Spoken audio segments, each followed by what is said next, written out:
زیبا اور لائق ہے، جو سارے جہان کا خالق و مالک، مدبر و متصرف اور منتظم ہے، جو سب پر مہربان، ہر وقت مہربان ہے، جو انصاف کے دن کا مالک بھی ہے۔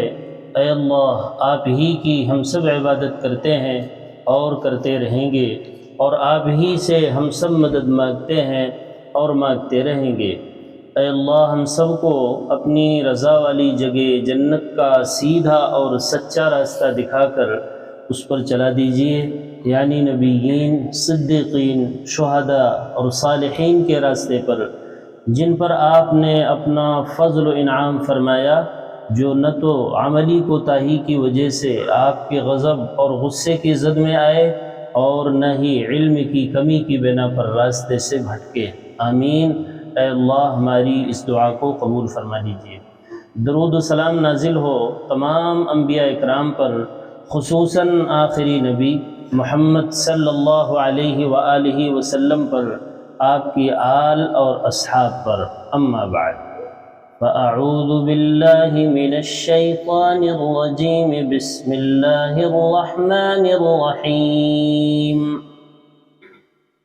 ویل لکل ہمزۃ لمزۃ الذی جمع مالا وعددہ یحسب ان مالہ اخلدہ کلا لینبذن فی الحطمة وما ادراک ما الحطمة نار اللہ الموقدة التي تطلع على الافئدة انہا علیہم مؤصدة فی عمد ممددہ۔ یہ سورۃ الہمزہ سورہ نمبر 104 کی آیت نمبر 1 سے لے کر 9 تک، اور اسی پر آج بروز سنیچر 28 اکتوبر 2023 کو الحمدللہ سورۃ الہمزہ مکمل بھی ہو گئی۔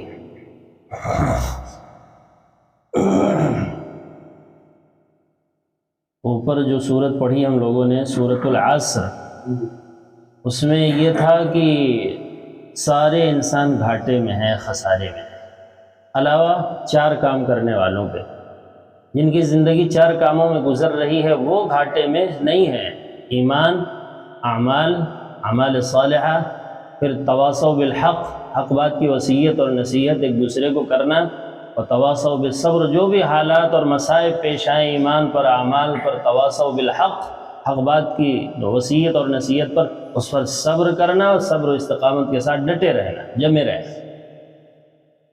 آج اللہ تعالیٰ بتائیں گے کہ وہ خسارے والے کون کام ہیں۔ تمام انسان گھاٹے میں ہیں تو عمل کی وجہ سے ہوں گے اپنے، ان کے عمل صالح نہیں، ایمان والے اعمال نہیں، تواصوا بالحق نہیں ہے، تو وہ کون سے کام ہیں؟ تو آج 2 کام ایسے بتائے جا رہے ہیں۔ عجیب بات یہ ہے کہ یہ 2 کام اللہ کی نظر میں تو بہت سنگین ہے، اور اللہ کے ہاں باقاعدہ ان 2 کاموں کی سزا ہے۔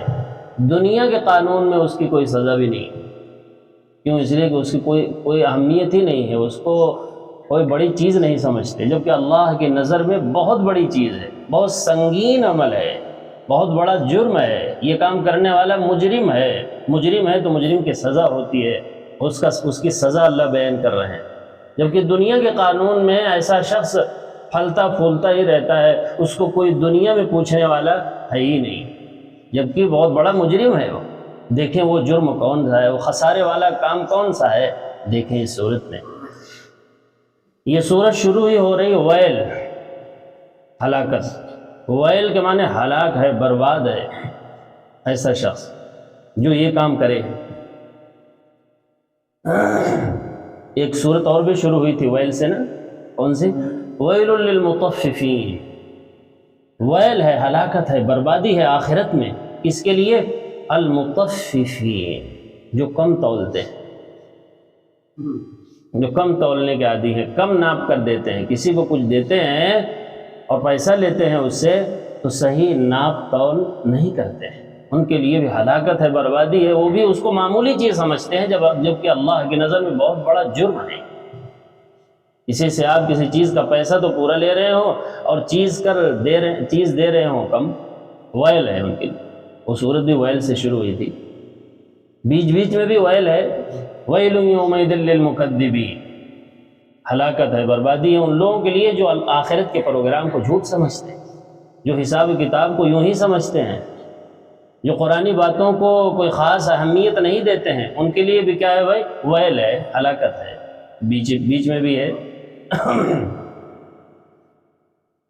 تو دیکھیں فرمایا ویل لکلی، ویل ہے، ہلاکت ہے، بربادی ہے، لکلی ہر اس شخص کے لیے، ہمزہ اور لمزہ کے لیے۔ کس کے لیے ویل ہے بھائی؟ ہمزہ اور لمزہ کے لیے ویل ہے۔ یہ دو لفظ یاد کریں، ہمزہ اور لمزہ۔ کس کے لیے ہلاکت ہے؟ ہمزہ اور ہر لمزہ کے لیے ہلاکت ہے۔ ہم لوگ بھی ذرا دیکھیں کہ کہیں ہم لوگ تو ہمزہ اور لمزہ میں سے نہیں ہیں۔ یہ تو عربی کا لفظ ہے، اسے ترجمے کے بعد ہی پتہ چلے گا کیا ہے بھائی ہمزہ اور کیا ہے لمزہ۔ ہمزہ کے معنی آتے ہیں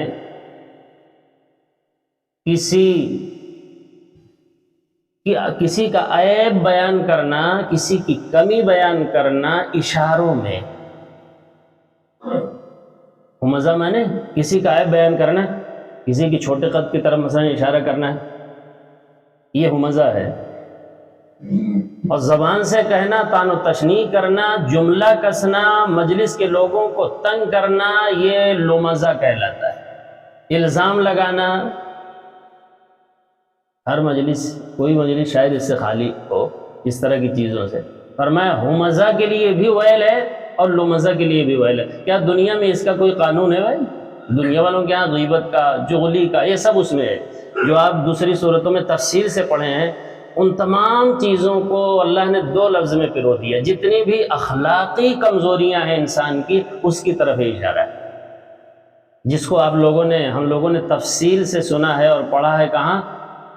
سورۃ الحجرات میں۔ ذرا اس کو پڑھ لیجئے تو یہ اور واضح ہو جائے گا۔ فرمایا یا ایھا الذین آمنوا لا یسخر قوم من قوم عسى ان یکونوا خیرا منهم، یہ سب ہمزہ و لمزہ ہے۔ اے ایمان والو، کسی قوم کا مذاق نہ اڑایا کرو، یہ اخلاقی کمزوری ہے۔ یہ آیت جو بیان ہوئی ہے سورہ حجرات پارہ 26 میں، تو سورہ نمبر 49 ہے، یہ پارہ 26 میں آتی ہے۔ فرمایا کہ ایک دوسرے کا مذاق نہ اڑایا کرو۔ تم کو تو مزہ آ رہا ہوتا ہے کسی کا مذاق اڑانے میں، لیکن جس کا مذاق اڑا رہے ہو ذرا اس سے پوچھو۔ لا یسخر قوم من قوم عسى ان یکونوا خیرا منهم، ہو سکتا ہے کہ جس کا تم مذاق اڑا رہے ہو اس کا انجام اچھا ہو جائے آخرت میں، اور تمہارا انجام خراب ہو جائے۔ تو پھر آگے عورتوں کو خاص نصیحت کی اللہ نے وہاں، وَلَا نِسَاءٌ مِّن نِسَاء، ایک عورتیں دوسری عورتوں کا بھی مذاق نہ اڑائے۔ حالانکہ عورتیں بھی سب آ گئی، ایمان والے جب کہہ دیے تو سب آ گئی، چاہے ایمان والے مرد ہوں یا عورت، لیکن یہ صفت عورتوں میں زیادہ ہوتی ہے، اس لیے ان کو الگ سے بیان کیا۔ ایک عورت دوسرے عورت کا مذاق نہ بنائے، ٹھٹھا نہ اڑائے۔ ہو سکتا ہے جس کا مذاق اڑا رہی ہو تم سے بہتر ہو جائے آخرت میں، عورتوں خطاب ہے۔ عسى ان یکونوا خیرا منہن۔ اور دوسری بات فرمایا ولا تلمزوا انفسکم، ایک دوسرے پر الزام نہ دھرا کرو، ایک دوسرے پر الزام نہ لگا دیا کرو الٹی سیدھی چیزوں کا، غلط چیزوں کا، کسی کے دل میں شبہہ ڈال دیا کہ یہ غلط آدمی ہے۔ ولا تلمزوا انفسکم، اور فرمایا ولا تنابزوا بالالقاب، کسی کو برا لقب دے کر نہ پکارا کرو۔ جی کالا ہے تو کیا کہنے لگے؟ کلو۔ جی اسی طریقے سے پاؤں سے معذور ہے تو اب اس کو لنگڑے کے سوا کچھ نہیں کہتے، جبکہ اس کا کوئی نام بھی تو ہوگا۔ یہ سب تکلیف دہ باتیں ہیں، یہ اخلاقی کمزوری ہے۔ دیکھیے کتنی چھوٹی چھوٹی باتیں اللہ تعالیٰ انسان کو سکھاتے ہیں۔ وَلَا تَنَابَزُوا بِالْأَلْقَابِ بِئْسَ الِاسْمُ الْفُسُوقُ بَعْدَ الْإِيمَانِ وَمَن لَّمْ يَتُوبْ فَأُولَٰئِكَ هُمُ الظَّالِمُونَ۔ تو بہرحال تو یہ سب اخلاقی کمزوریاں بیان کیا۔ اچھا ابھی نماز میں بھی آیت پڑھی گئی، اس میں بھی بہت ساری چیزیں اللہ نے بیان کی۔ فرمایا وَلَا تُطِعْ كُلَّ حَلَّافٍ مَّهِينٍ، یہ سورہ قلم کی آیت میں سنا رہا ہوں، وَلَا تُطِعْ كُلَّ حَلَّافٍ مَّهِينٍ، اے پیغمبر محمد صلی اللہ علیہ وسلم ہر ایسے شخص کی اطاعت آپ کو کبھی بھی نہیں کرنا ہے جو حلاف ہو، قسمیں خوب کھاتا ہو، یہ جھوٹا آدمی ہے۔ زیادہ قسمیں کھانے والا کون ہوتا ہے؟ وہ جھوٹ بولنا ہے، اس لیے اپنی جھوٹی بات کا یقین دلانے کے لیے کیا کرتا ہے؟ قسمیں کھاتا ہے۔ وَلَا تُطِعْ كُلَّ حَلَّافٍ مَّهِينٍ، یہ ذلیل رسوا آدمی ہے لوگوں کی نظر میں، بڑے وہ عزت والا بنا پھرتا ہے ذلیل رسوا، اللہ کی نظر میں بھی ذلیل ہے اور ویسے بھی لوگوں کی نگاہوں میں بھی ذلیل ہے۔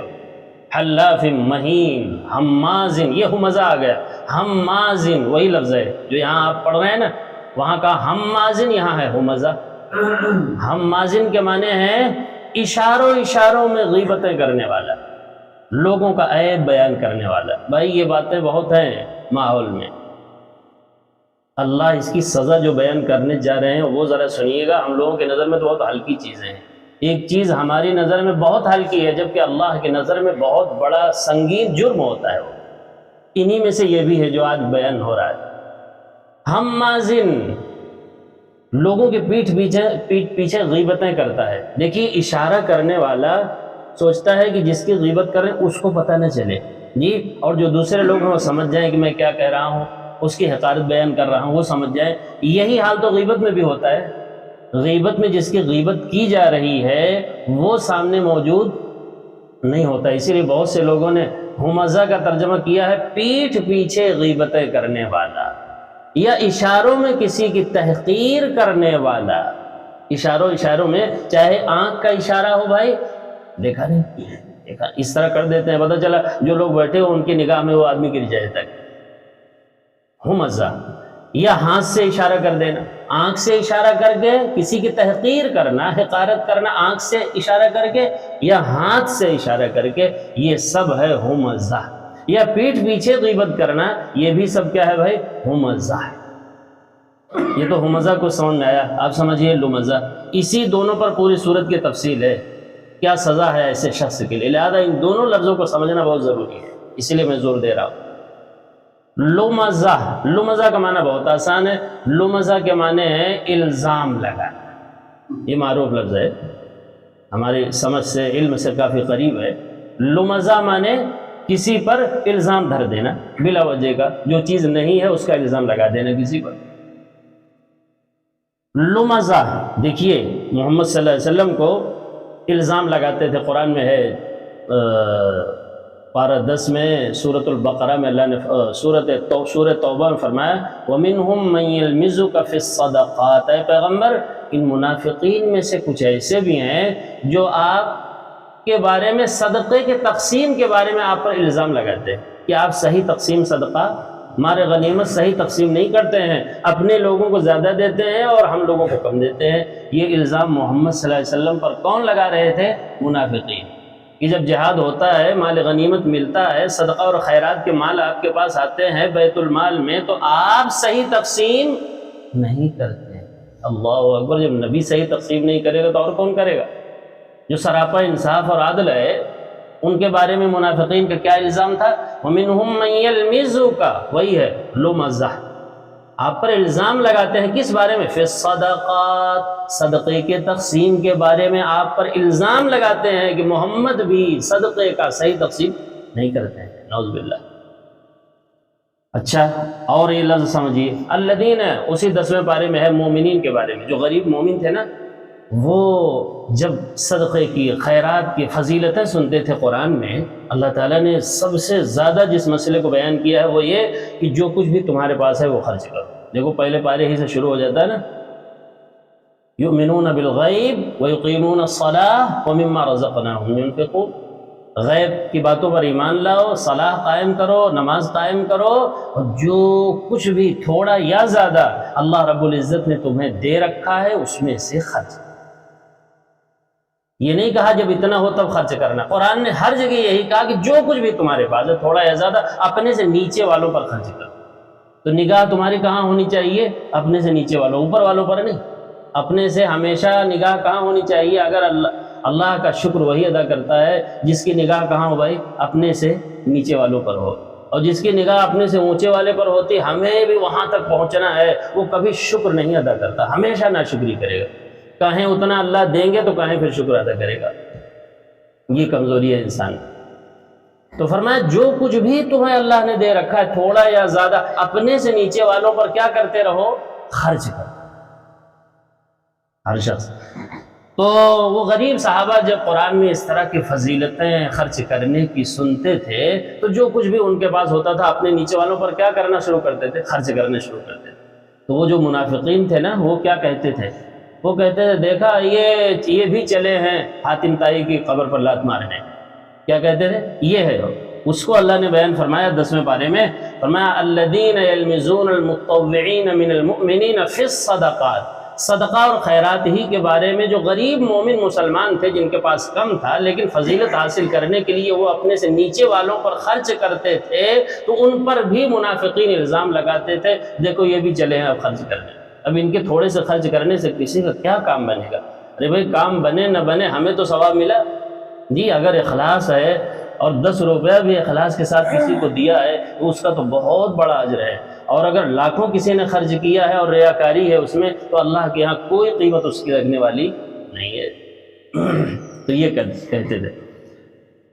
تو بہرحال فرمایا کہ ویل ہے، ہلاکت ہے، بربادی ہے، کس کے لیے بھائی؟ ہمزہ کے لیے، جو پیٹھ پیچھے لوگوں کی غیبت کرنے کے عادی ہیں، آسان ترجمہ کیجئے، یا اشاروں میں لوگوں کی کمی بیان کرنے والے، حقارت بیان کرنے والے ہیں۔ لمزہ اسی طریقے پر ویل ہے، ہلاکت ہے، بربادی ہے، اس کے لیے لمزہ کے لیے جو ایک دوسرے پر الزام دھرتے ہیں بلا وجہ کا، جیسے محمد صلی اللہ علیہ وسلم پر الزام کس کا لگا دیا منافقین نے کہ صدقہ اور خیرات کا مال صحیح تقسیم محمد نعوذ باللہ نہیں کرتے ہیں، یہ الزام لگا دیا۔ اچھا یہ کون لوگ ہوتے ہیں جو ہمزہ اور لمزہ کرتے ہیں؟ عام طور سے کون لوگ ہوتے ہیں جانتے ہیں؟ بہت اہم بات ہے، یہ تیسری بات ہے۔ فرمایا یہ عام طور سے وہ لوگ ہوتے ہیں جو ہمزہ اور لمزہ کی صفت کے شکار ہوتے ہیں، جو مال جمع کرتے ہیں، بس جن کا پیشہ کیا ہے؟ ہائے دنیا، مال جمع کرنا، کچھ مال ہاتھ آ گیا تو اب لوگوں کا جینا حرام کر دیے جی، ہر ایک کوئی ان کی زبان سے بچ نہیں سکتا، نہ ان کے اشاروں سے کوئی بچ سکتا ہے۔ اگر سامنے موجود لوگ ہیں تو ان پر طعن و تشنیع کریں گے اور جملہ کستے رہیں گے سامنے موجود لوگوں پر، اور جو مجلس میں نہیں ہے ان کی کیا کریں گے؟ غیبتیں کرتے رہیں گے۔ یہ کون لوگ ہوتے ہیں عام طور سے جانتے ہیں؟ الذی جمع مالا، جو کیا کرتے ہیں؟ اگلی آیت سمجھا رہا ہوں بھائی، یہ لکھا ہوا ہے، ایسا نہ کہیے گا کہ اپنی طرف سے کہہ رہے ہیں، یہ سب لکھا ہوا ہے۔ کاش کہ لوگ ہندی جو جانتے ہو قرآن لے کے بیٹھتے تو انہیں سمجھ آتی جی، قرآن سے تو اتنی دوری ہے لوگوں کو، ہندی جانتے ہیں لیکن لے کے بیٹھیں گے نہیں، قرآن نہیں، ڈرتے ہیں بس۔ کیوں ڈرتے ہو بھائی؟ یہ قرآن کھا جائے گا تمہیں؟ لے آؤ ہندی کا قرآن اور لے کر بیٹھو، اس میں کیا لکھا ہوا کچھ تو سمجھو گے، کچھ تو عقل میں آئے گی باتیں، لے کے بیٹھو گے تو بات اور ہوگی، اور اگر ویسے ہی سنتے رہو گے تو وہ بات نہیں پیدا ہوگی، اگرچہ اس کی برکات تو ضرور ملے گی جی۔ فرمایا الذی جمع مالا، یہ کون لوگ ہوتے ہیں جو ہمزہ اور لمزہ لوگوں کی غیبتیں کریں گے، کوئی ان کی زبان سے محفوظ نہیں ہوتا، اور اگر زبان سے موقع نہ ملا تو اشاروں ہی میں غیبتیں کریں گے، تحقیر کریں گے، لوگوں کو حقیر سمجھیں گے۔ یہ کون لوگ ہوتے ہیں؟ زیادہ تر، ویسے ایسا ضروری نہیں ہے کہ جو غریب ہیں وہ بڑے اچھے ہی ہوتے ہیں، نہیں، عام طور سے کہہ لیجئے الذی جمع مالا، جو تھوڑا سا مال جمع کر لیا۔ تو اب سب کو کیا کرتے ہیں بھائی؟ کیا سمجھتے ہیں؟ حقیر ہی سمجھتے ہیں، حقیر سمجھ کر کسی کی غیبت کرتے ہیں، کسی کے طعن و تشنیع کریں گے، کسی پر جملہ کستے رہیں گے، کوئی بھی ان کی زبان سے گویا محفوظ نہیں، سب کو حقیر ہی سمجھیں گے۔ کیوں؟ الذی جمع مالا، تھوڑا سا مال آ گیا، یہ ہے بیماری اصل۔ تمام کمزوریاں، اخلاقی کمزوریوں کے لیے بیماری کیا بتایا جا رہا ہے؟ جمع مال، مال جمع کر لیا ہے۔ اور دوسری جگہ فرمایا کہ ان کان ذا مال و بنین، اللہ نے مال دے دیا اور کچھ اولاد دے دیا، اب پھولے نہیں سماتے اور کسی خیریت سے رہنے دینا نہیں چاہتے۔ کیا دے دیا اللہ نے؟ مال دے دیا اور اولاد دے، بنین مانے بیٹے، کچھ بیٹے دے دیے 2-4، اب کسی کو جینے نہیں دیں گے، پڑوسیوں کی اب خیر نہیں ہے۔ کیا دے دیا اللہ نے؟ مال دے دیا اور اولاد دے دیا۔ ان کان ذا مال و بنین، دوسرے ایک جگہ فرمایا ابھی جو نماز میں پڑھے گی وجمع فاوعى، مال جمع کیا، جہنم کس کو بلائے گی؟ تدعو من ادبر وتولى، اللہ نے بیان کیا کہ جہنم آخرت میں بلا بلا کے اپنے اندر لے جائے گی، بلائے گی، خود جہنم بلائے گی۔ تدعو من ادبر، جو پیٹ پھیرتا ہے قرآن سے، ایک تو اسے بلائے گی، جہنم خود بلائے گی۔ تدعو من ادبر وتولى، رخ موڑے رہتا ہے، اور کیا کرتا ہے؟ وجمع فاوعى، مال جمع کرتا ہے، یہی اصل کام ہے دنیا میں اس کا، مال جمع کرے گا، فاوعى، بس اسے گن گن کر رکھتا رہے گا، وجمع فاوعى۔ ہاں تو آیت نمبر کون سی چل رہی بھائی؟ 3۔ دیکھیں وعددہ، تو فرمایا الذی جمع مالا، یہ کون لوگ ہوتے ہیں؟ ہم مزار الرمزہ کے شکار، جو مال جمع کرتے رہتے ہیں، جن کا کام کیا ہے، جن کے پیش نظر کیا ہے، جن کا مقصود، زندگی کا مقصود کیا ہے؟ مال جمع کرو، مال اکٹھا کرو، مال آنا چاہیے، پیسہ ہو چاہے جیسا ہو، یہی تو فلسفہ ہے بھائی، پیسہ ہو چاہے جیسا ہو، چاہے حلال کا ہو چاہے حرام کا ہو، پیسہ ہونا چاہیے، یہ ہے جمع مالا وعددہ، اس پر بھی دھیان دیجیے گا، اور اسی کو گنتا رہتا ہے، بس اسی کو شمار کرتا ہے، اتنا بینک میں ہمارا 3 لاکھ ہے، فلانے بینک میں 2 لاکھ ہے، بس ایسے گنتا رہے گا، اور اسی میں جو ہے تکبر کرتا رہے گا، غرور کرتا رہے گا، گنتا رہے گا۔ وعددہ، یہ اس کے بخل کی طرف اشارہ ہے، یہ بخیل ہے، خرچ نہیں کرتا، خالی اسی پیسے کو ہمیشہ کیا کرتا رہتا ہے؟ شمار کرتا رہے گا، بس گنتا رہتا ہے اسی کو، اکیلے میں ہے تو کیا کرے، کوئی اور کام نہیں ہے، اتنا لاکھ وہاں ہے ہمارا، اتنا لاکھ وہاں باقی ہے، اتنا لاکھ وہاں دینا ہے اور لینا ہے، یعنی ہر وقت ایک ہی دھن سوار ہے، کیا؟ مال، پیسہ، مال، پیسہ، اسی کو شمار کرنا، اسی کو گننا، اسی کو جمع کرنا، اسی کی باتیں کرنا۔ بعض لوگوں کے پاس بیٹھیے تو لاکھ کروڑ سے نیچے تو بات ہی نہیں کرتے، کتنے لوگ ہوں گے ان کے پاس بیٹھیے تو کیا بات کریں گے وہ؟ لاکھ کروڑ، یہ وہ، اس کے علاوہ کوئی بات نہیں کرتے وہ، لاکھ کروڑ۔ ایک صاحب آئے ہمارے یہاں، 1-2 گھنٹے تھے، بس یہی 1 لاکھ یہاں باقی، قاری صاحب 1 لاکھ وہاں ہے، 1 لاکھ یہاں ہے۔ میں نے کہا یہ تم آئے ہو یہاں کچھ سیکھنے کے لیے، لاکھ کروڑ کی بات تھوڑی دیر کے لیے چھوڑ دو، اور جو بات یہاں کہی جا رہی ہے، جو اس قرآن کی باتیں کچھ سن لو۔ جب سے آئے ہو خالی لاکھ اور کروڑ سے نیچے تو بات ہی نہیں کرتے۔ تب انہیں ہوش آیا کہ ہم کیا کر رہے ہیں۔ بھائی جو آدمی ان چیزوں کو زیادہ مذاکرہ ہی نہ ہو تو وہ ان چیزوں کو پسند کرے گا، اور جو آدمی 24 گھنٹہ ایک ہی دھن ہے وہ یہی بات کرتا ہے۔ تو وعددہ، کیا کرتا ہے؟ اسے مال جمع کرتا ہے، اسی کو شمار کرتا رہتا ہے، گنتا رہتا ہے۔ دیکھیے مال جمع کرنا برا نہیں ہے، لیکن اللہ کے بتائے ہوئے راستے پر خرچ نہ کرنا مال کو، یہ برا ہے۔ ایسا کنز اس طرح جمع کرنا یہ آخرت میں مصیبت کا سبب بنے گا۔ 10ویں پارے میں اللہ نے فرمایا والذین یکنزون الذہب والفضہ، جو لوگ سونا اور چاندی یعنی روپیہ پیسہ، چونکہ اصل جو ثمن ہے وہ تو سونا اور چاندی ہے نا، اسی کے اعتبار سے آپ کی کرنسی ہے، اس لیے جگہ جگہ قرآن نے سونا اور چاندی ہی کا تذکرہ کیا۔ والذین یکنزون الذہب والفضہ ولا ينفقونها فی سبیل اللہ، جو لوگ سونا اور چاندی بس جمع کرتے ہیں، ذخیرہ کرتے ہیں، روپے پیسہ جمع ہی کرتے ہیں، ولا ينفقونها فی سبیل اللہ، اللہ کے راستے میں خرچ نہیں کرتے۔ اللہ نے جہاں کہا ہے خرچ کرنے کے لیے غریبوں، فقیروں، مسکینوں، ناداروں، محتاجوں پر، وہاں وہ خرچ اسے نہیں کرتے، خالی مال جمع کرتے رہتے ہیں، جمع کرتے رہتے ہیں۔ تو ایسے لوگوں کے لیے فبشرہم بعذاب علیم، عذاب علیم، دردناک عذاب کی اے پیغمبر آپ خوشخبری سنا دیجیے۔ تو مال جمع کرنا برا نہیں ہے، جمع کرنے کے بعد جو حقوق عائد ہوتے ہیں اللہ کی طرف سے ان جگہوں میں خرچ نہ کرنا، یہ ہے برا، یہ ہے مصیبت۔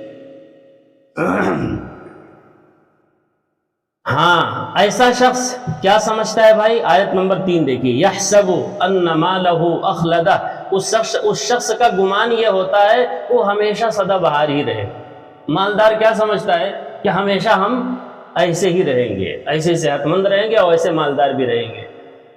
ایک شخص کا مکالمہ نقل کیا ہے پارہ 15 میں سورۃ الکہف میں، 2 شخص کا، وَضْرِبْ لَهُمْ مَثَلَ الرَّجُلَيْنِ، پیغمبر لوگوں کے سامنے 2 شخص کی ذرا مثال بیان کر دیجئے۔ ایک اس میں سے مومن تھا جو آخرت پر ایمان رکھتا تھا، اور ایک کافر تھا جو ایمان نہیں رکھتا، لیکن تھے دونوں دوست آپس میں۔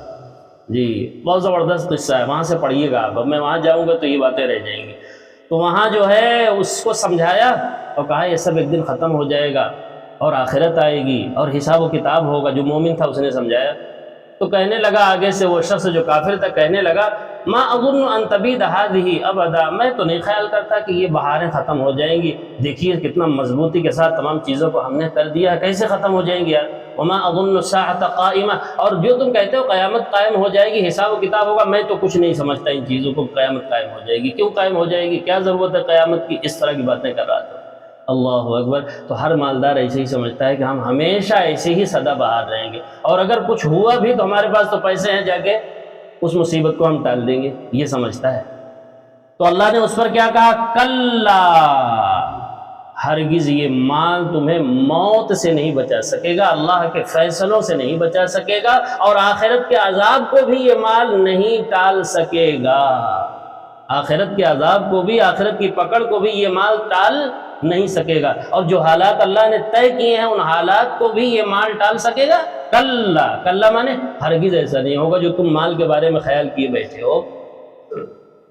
بلکہ اگر یہی روش رہی تمہاری کہ ہمزہ اور لمزہ تان و تشنیع کرتے رہے، جی ایک دوسرے کا مذاق اڑاتے رہے، غیبتیں ہی کرتے رہے، مال ہی جمع کرتے رہے، جی اسی طریقے سے جو بھی اخلاقی کمزوریاں ہیں سب تمہارے اندر ہوئیں، تو کہاں جاؤ گے جانتے ہو؟ لَيُنبَذَنَّ فِي الْحُطَمَةِ، لفظ سنیے گا بہت عام، لَيُنبَذَنَّ فِي الْحُطَمَةِ، تو حطمہ میں پھینکے جاؤ گے۔ کہاں ڈالے جاؤ گے؟ اٹھا کے اللہ تعالیٰ کہاں پھینکیں گے ایسے شخص کو؟ حطمہ میں۔ یہ نیا لفظ ہے حطمہ۔ تو اللہ نے آگے سوال کیا وما ادراک ما الحطمہ، ارے تم جانتے بھی ہو کہ حطمہ کیا ہے؟ کوئی اچھی جگہ نہیں۔ حطمہ میں جہاں پھینکا جائے گا ہمزہ کو، لمزہ کو، جمع مالن کو جو پھینکا جائے گا حطمہ میں، تو وہ حطمہ کوئی تم نے جانا کہ کیا ہے؟ وما ادراک ما الحطمہ، تمہیں کیا پتا کہ حطمہ کیا ہے؟ نہیں پتا ہے اللہ۔ تو اللہ نے کہا اب سنو تفصیل، اب حطمہ کی آخری صورت تک تفصیل ہونے جا رہی۔ حطمہ کیا ہے؟ یہ نیا لفظ ہے بھائی نا، یہ ہمیں پتا ہے اس کا معنی؟ میرے خیال سے عربوں کو بھی نہیں پتا تھا، یہ نیا لفظ ہے ان کے لیے بھی، اس لیے اللہ نے خود ہی شرح فرمائی حطمہ کی۔ اب آخری صورت تک حطمہ کی تفصیل ہے، سنیں حطمہ کیا ہے۔ اسی میں پھینکا جائے گا، کون پھینکا جائے گا؟ ہمزہ، لمزہ، جمع مالن، مال جمع کرتا ہے، جو حقوق ہے مال میں وہ ادا نہیں کرتا، وہ پھینکا جائے گا حطمہ میں۔ سنو، تم کیا جانے کہ حطمہ کیا ہے؟ اب سنو اللہ کی تشریح سن لو پھر۔ نار اللہ الموقدہ، وہ اللہ کی بھڑکائی ہوئی آگ کا نام ہے۔ حطمہ کیا ہے بھائی؟ اللہ کی بھڑکائی ہوئی، جس کا ایندھن کون ہوگا؟ اللہ کی جو بھڑکائی ہوئی آگ ہے اس کا ایندھن کون بننے والا ہے؟ فاتقوا النار التي وقودها الناس والحجارہ، اس آگ سے اپنے آپ کو بچاؤ جس کا ایندھن انسان اور پتھر ہے۔ اعدت للکافرین، جو تیار تو کی گئی ہے اصلاً کافروں کے لیے، منکرین کے لیے، مومنین کے لیے نہیں۔ نار اللہ الموقدہ، تو وہ حطمہ کیا ہے؟ وہ اللہ کی بھڑکائی ہوئی آگ ہے۔ اور کیا تفصیل ہے اس کی؟ اس کی تفصیل یہ ہے التی تطلع علی الافئدہ، وہ آگ دلوں تک چھا جائے گی، انسان کو جلاتی ہوئی کہاں تک جا پہنچے گی بھائی؟